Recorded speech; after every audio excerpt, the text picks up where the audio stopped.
Hello, everyone. My name is Kazi, and I graduated from MICA in 2017. So I was an interdisciplinary sculpture major alongside a Humanistic Studies co-major, and so I won't talk too much about my artwork, but I will mention it a little bit and focus more on this presentation for the Humanistic Studies component.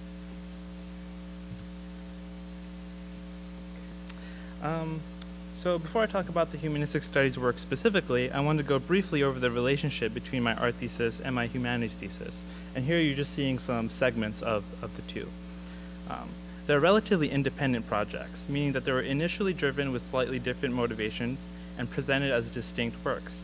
They were separated through form and context, where one was an essay presented to an intellectual audience, and the other was an artwork exhibited to the peers and the public.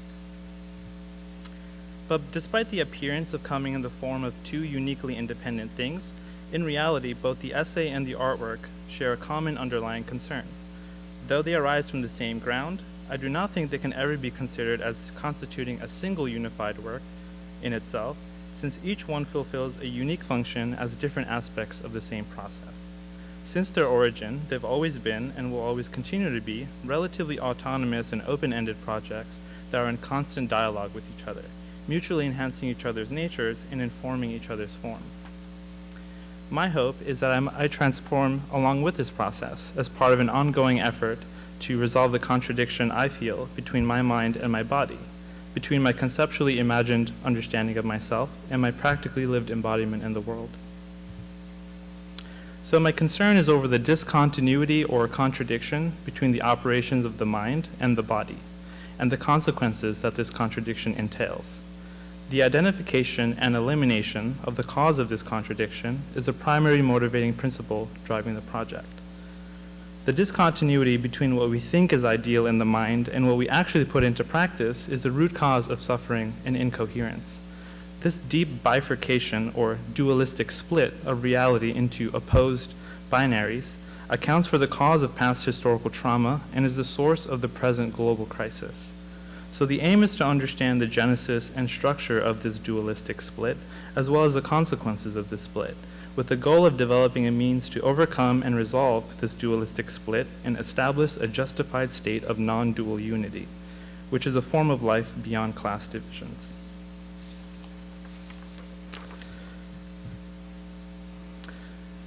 This continuity is also understood to operate on multiple levels of analysis: personal, psychological, social, ecological, and even cosmological.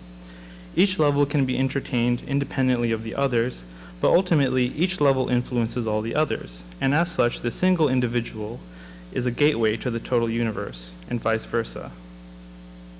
So here you have sort of two views of the same structure, just to illustrate the concept. On the left-hand side, you have concentric circles that sort of order the way that the levels follow each other from the center self to the outside cosmos.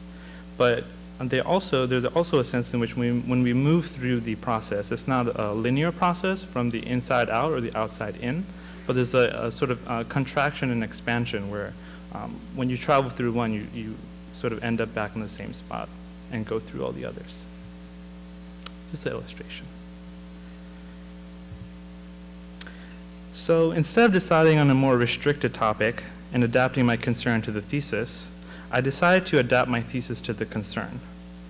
What results is a bit of an unconventional thesis, a thesis which does not finally assert anything in particular and does not pose an argument to be won, but rather engages with the object of its concern in an open-ended manner. It is a thesis which maintains an open and indeterminate position, not because it has no justifiable reason for being, but out of respect for its constitutive other, the subject of the thesis. So in order to do justice to its subject, the thesis must recognize and reflect the nature of its subject. So by being an open-ended process, just like its subject, the thesis ensures that it does not purposefully or even accidentally objectify its subject.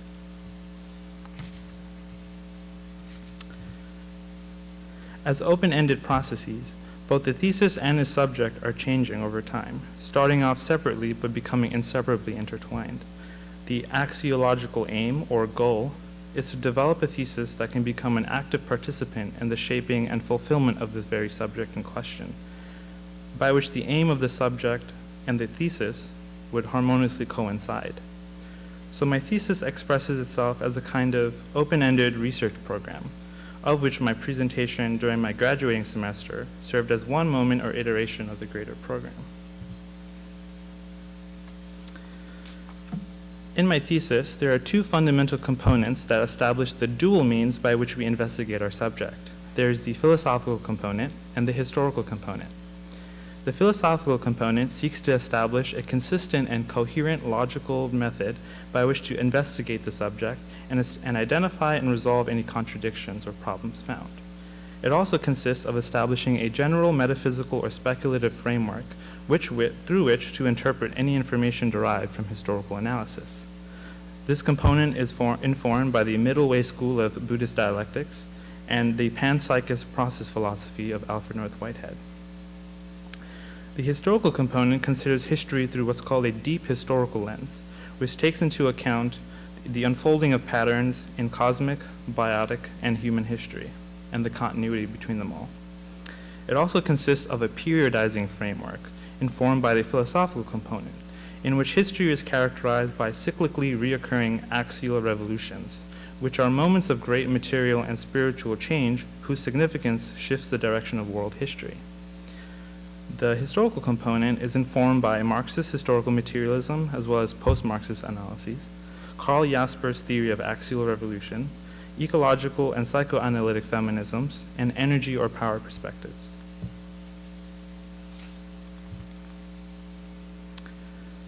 So here's another illustration of the phases of my process and phases of concrescence. So this actually also reflects the structure of Alfred North Whitehead's process, or the way he outlines the processes of reality.